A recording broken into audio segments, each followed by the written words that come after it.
Hello and welcome to Microsoft Hates Greg. My name is Greg Deckler, and today we're going to be talking about what everybody gets wrong about Power BI optimization. All right. So it was kind of interesting. I was actually trying to search for something else. I want to update my um, the theme article that I have. It's on now on Medium, right? And I want to update it before I publish it on Medium. And so I was searching around for theme information, and really was searching for this report theme JSON schema. But in doing so, which I'll make a separate video on all that kind of stuff. When in doing so, I came across this performance analyzer, and basically they have a sample JSON file out here, a sample PBIX report, and a Word document talking about Performance Analyzer, and basically you can export from Performance Analyzer data and get it into a PBX file, a report, and do some analysis of it. Now, what's really interesting in all of this, if I can get it to come up here, right there, is you start reading this document, and the first thing you notice is they have this thing called a data shape engine, which evaluates semantic queries by generating and running one or more DAX queries against the data model hosted in Power BI, Power BI Desktop, etc.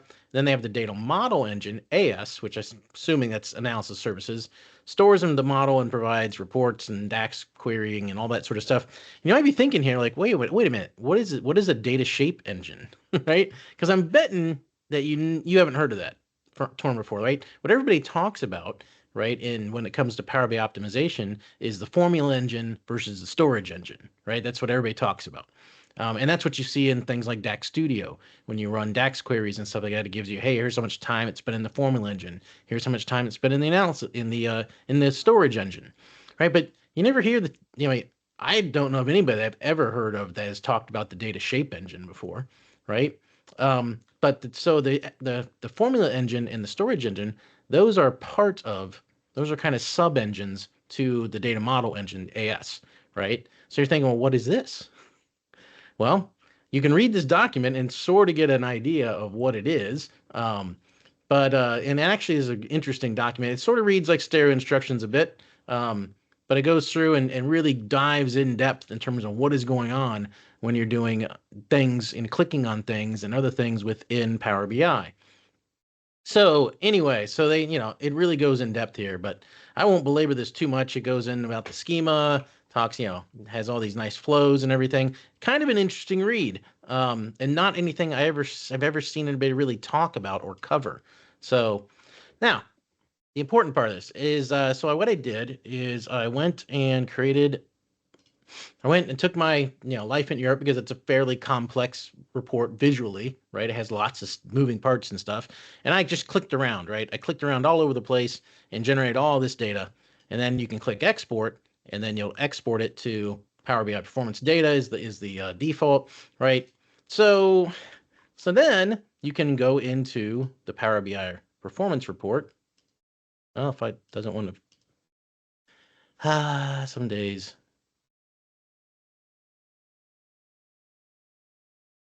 Well, fine. I will go here.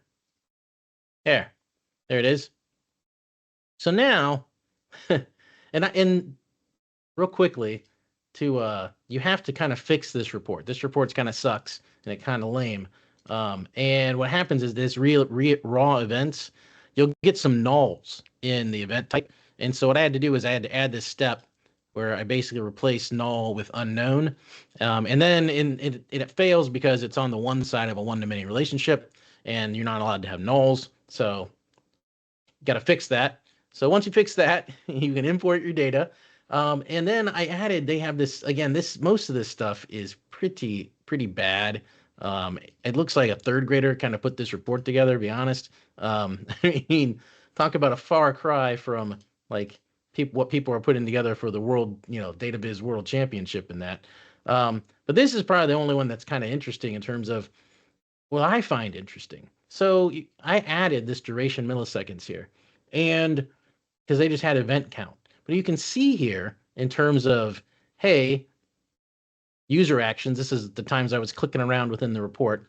And then here's the DSE, and then kind of, what the DSE, the data shape engine is doing, right? And then here's the analysis services. This is the formula engine and the storage engine. Right? And then this is the visual container life cycle. Okay.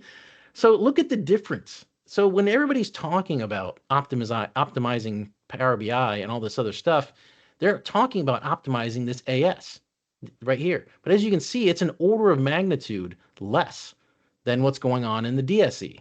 And it's several orders of magnitude less than what's going on in the visual container layer. In fact, this is the amount of time that is non-AS time, 331,000, right? Versus 263 milliseconds, right? So when you do the math on this, let me bring up my calculator. All right, so let's do the math on this. So 263.33 divided by 33113. We'll just put a 0 on the end. So now times 100.